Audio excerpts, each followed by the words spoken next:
giving consumers a financial edge, providing economic tools designed for you to win. With the Empirenomics business guru Al Mills and the credit lady gem dropper herself, Monique Macklin.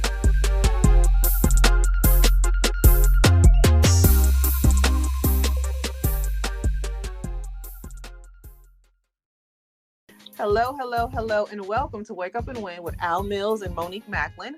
My name is Monique Macklin, and I'm known in this industry as the Credit Lady. Hi, I'm Al Mills, aka the Prophetic Financier. Welcome to the call episode today.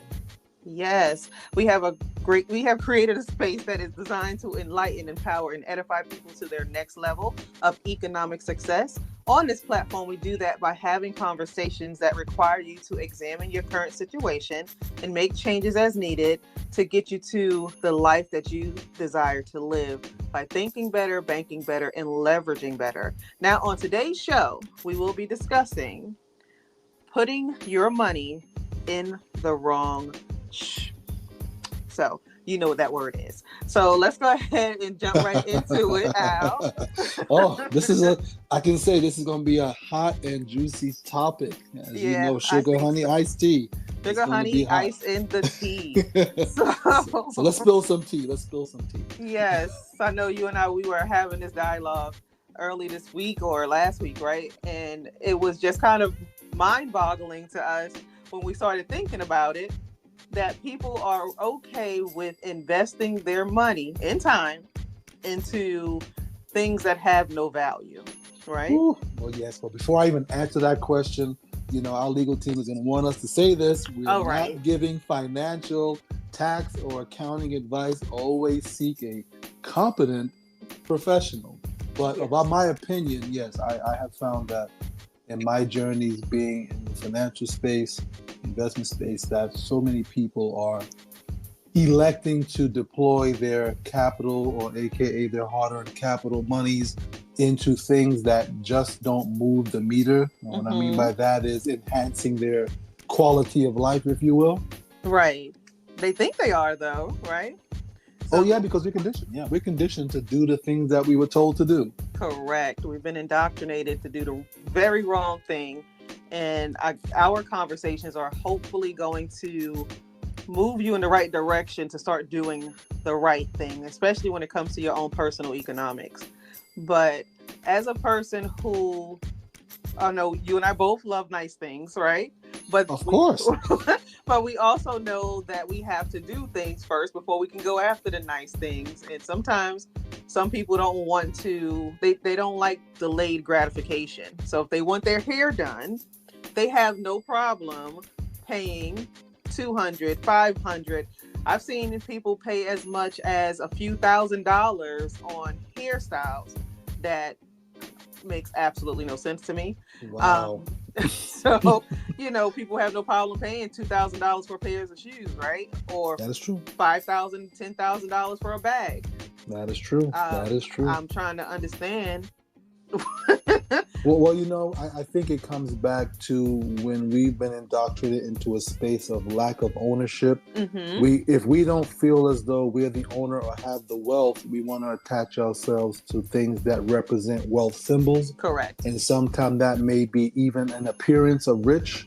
Correct. And hairstyle, style of clothing, and the like. And so when looking at that, you're really spending your money as opposed to circulating it.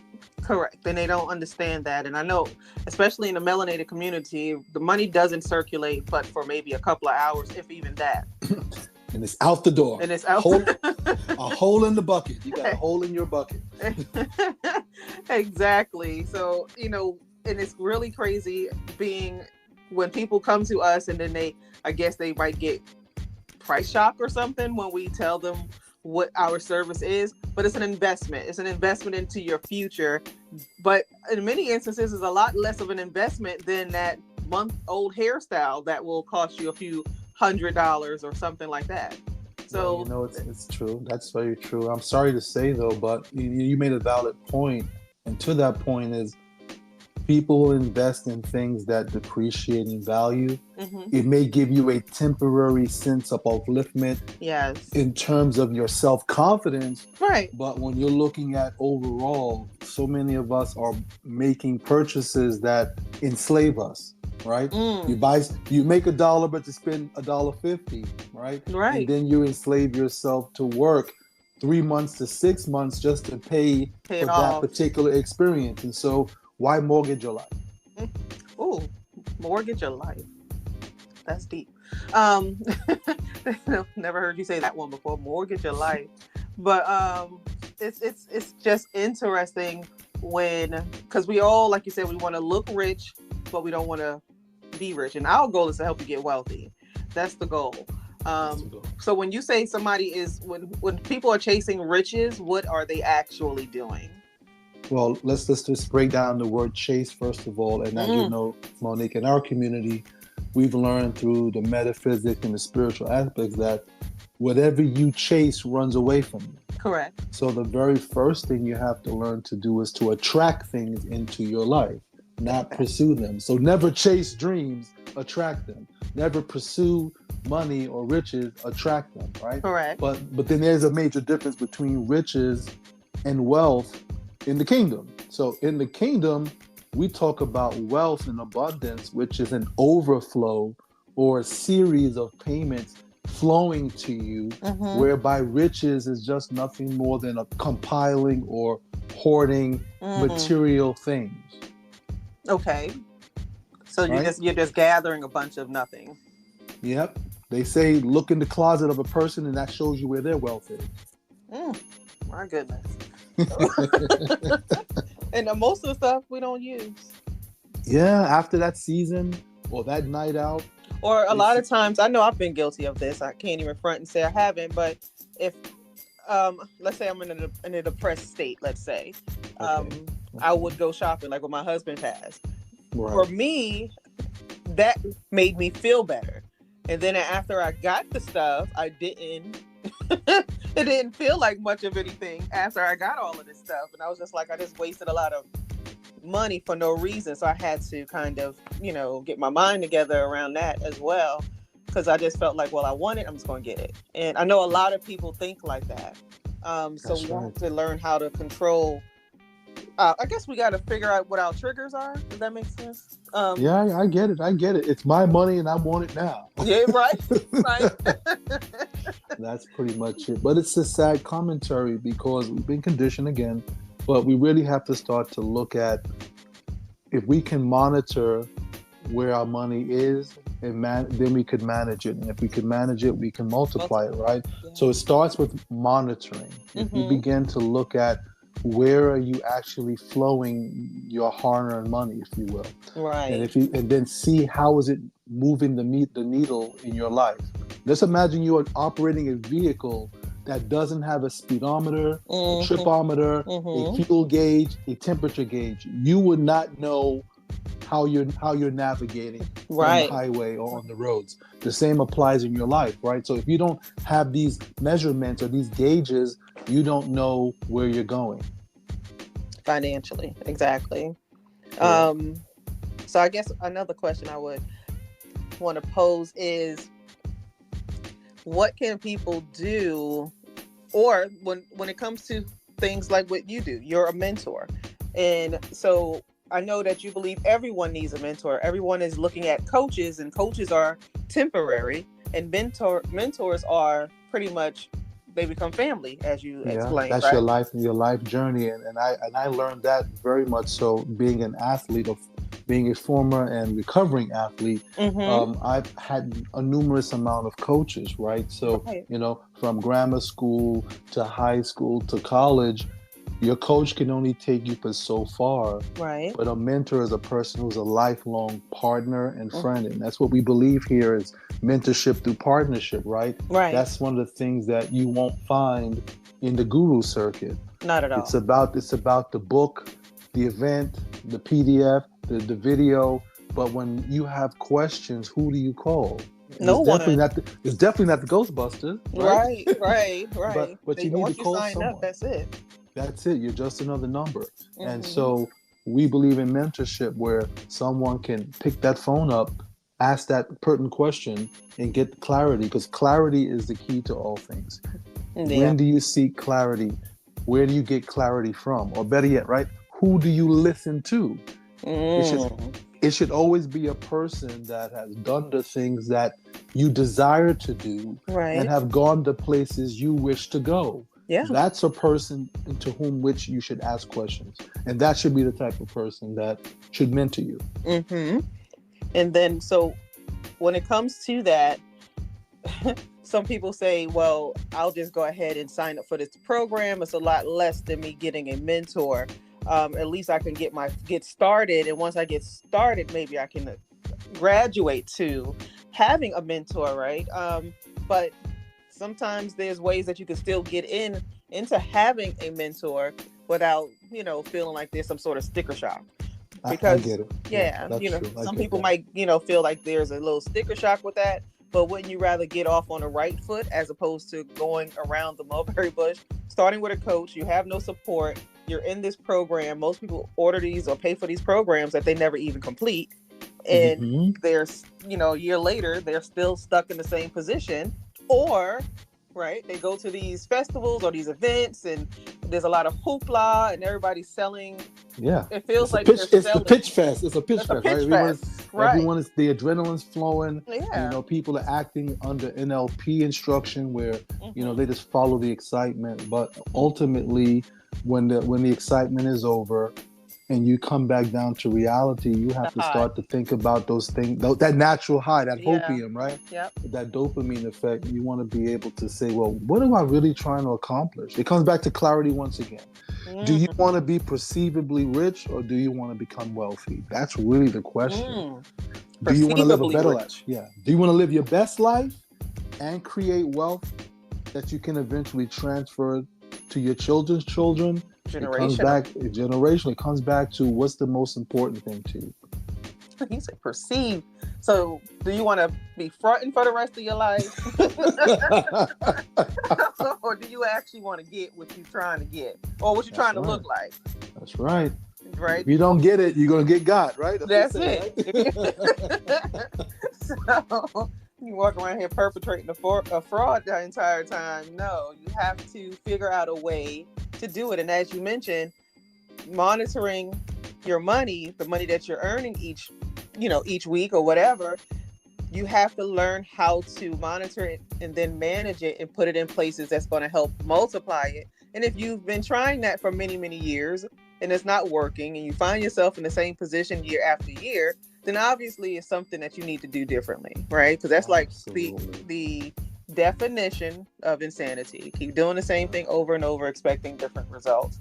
So, and that's what, I run across a lot being in, my space. Of course you do too, but I call my people like repeat offenders when we fix something and then they come back again. And then I had to start to realize that I have to do this differently. It made sense for me monetarily, right? Yes. Because they're going to keep coming back. But no, let's figure out something else. And then I learned from you that I should have my clients actually become my partners. So that's the way to go. Yes, that's the way to go. And that way it would be more in their best interest and more in my best interest to show them step by step. So that's going to cost them a little bit more just for me to help guide you, because I'm thinking they know what they're doing. They already messed up. They kind of figured it out. And then I had to learn that's not what was happening. So they needed guidance because they're going to keep repeating those bad mistakes because they were never taught from the beginning. That is true. Well, let's take a look at this for a minute. So most folks believe that having a mentor is a cost. It's an investment.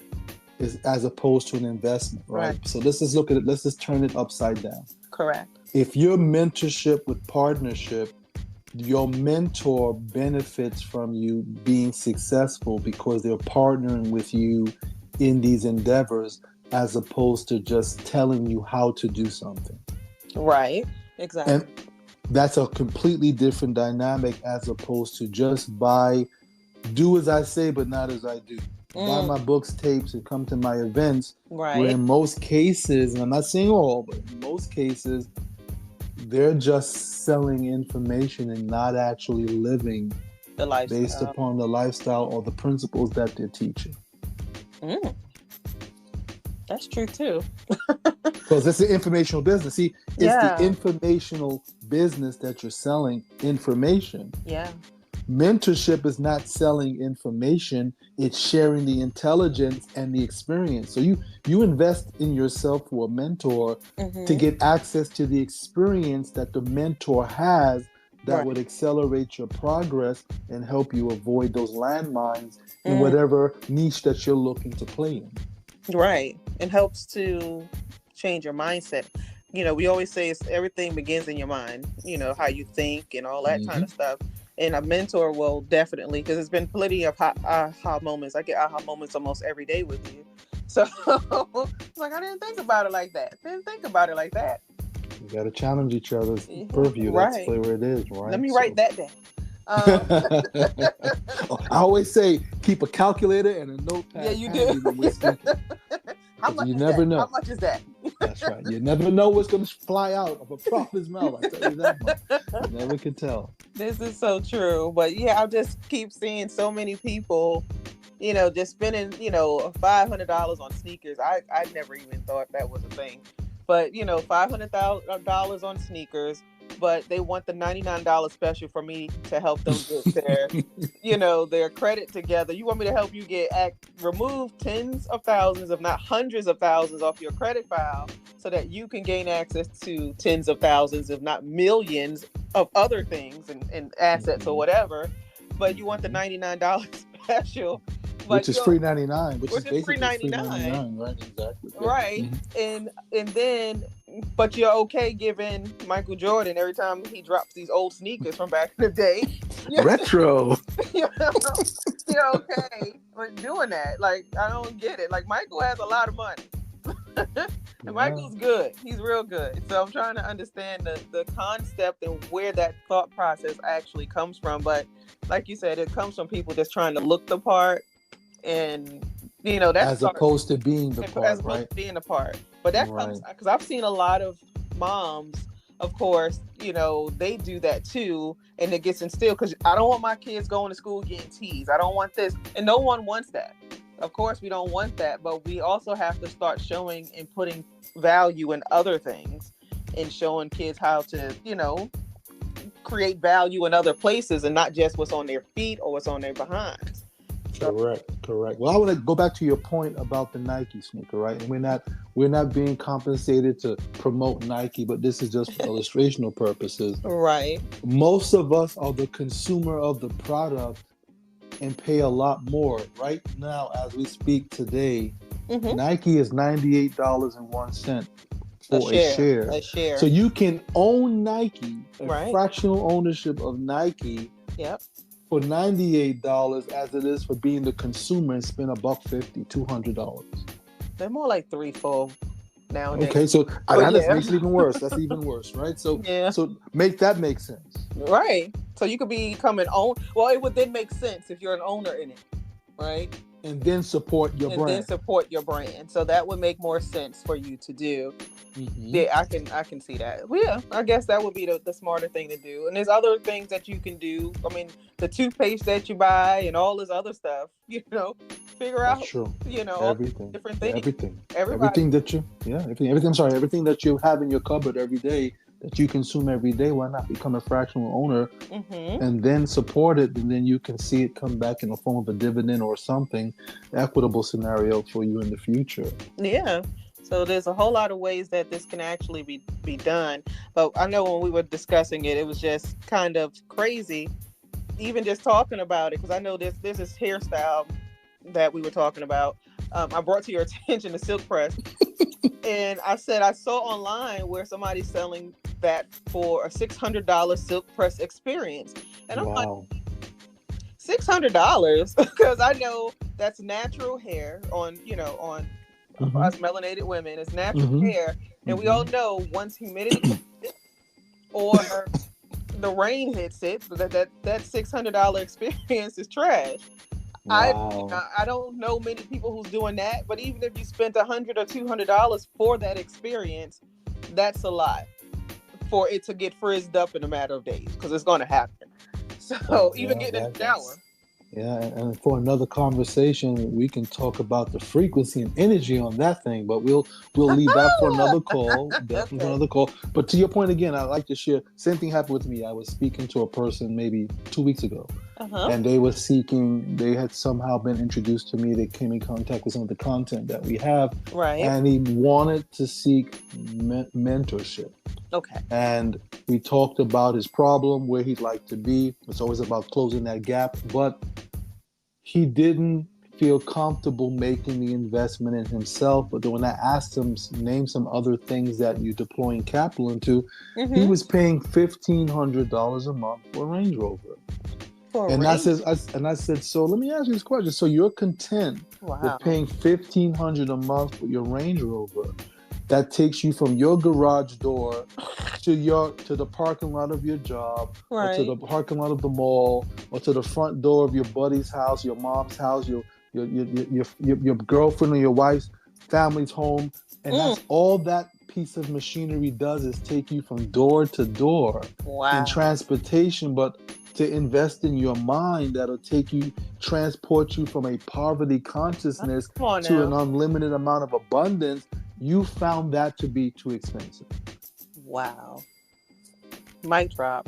And so I was just baffled when we came to that point, that he preferred to take care of a automobile that's a child that needs new shoes, aka tires.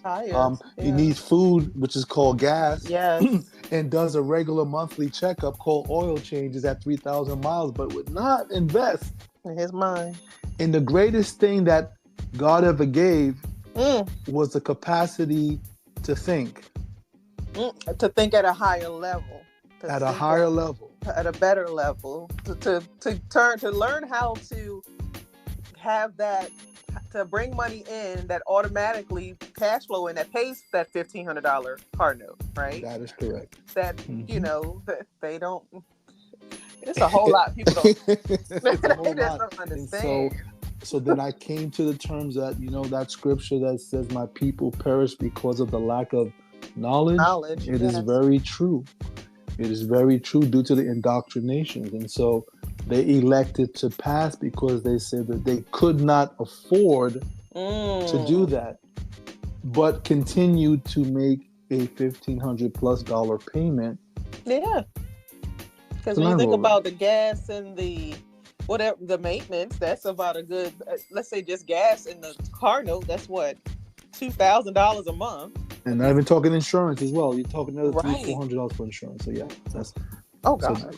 So those are the things that you spoke about on the top of the call. Things that we invest money into that doesn't move the meter, and it's losing value every day.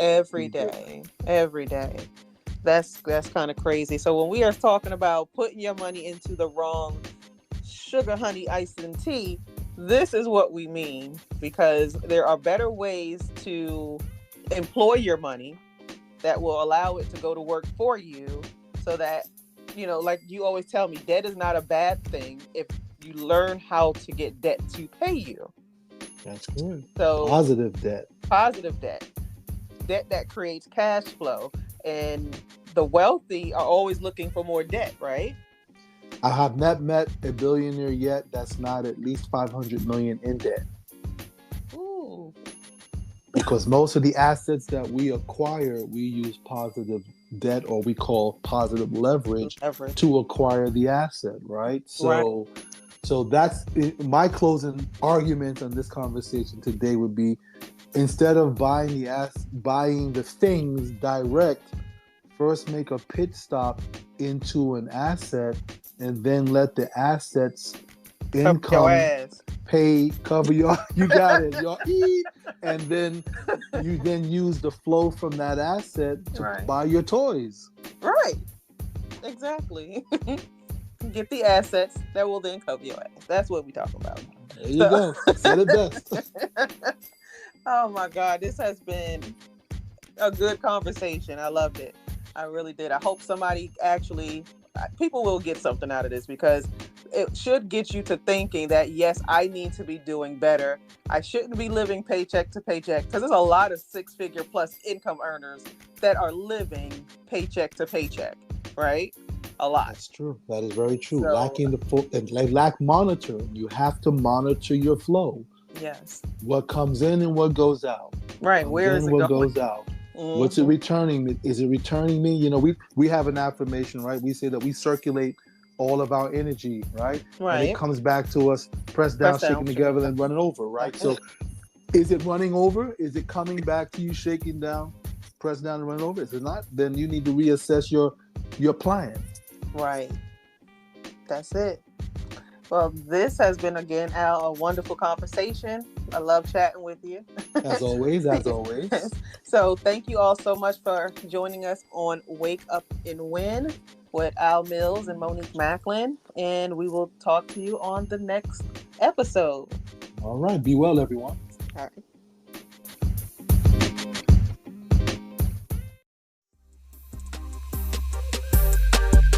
Thank you for listening to Wake Up and Win with Al Mills and Monique Macklin. We hope you've been enlightened by today's message. Please subscribe to our podcast and share with your friends on your social media platforms. If you have any questions or comments, follow us on Instagram at Wake Up and Win Show.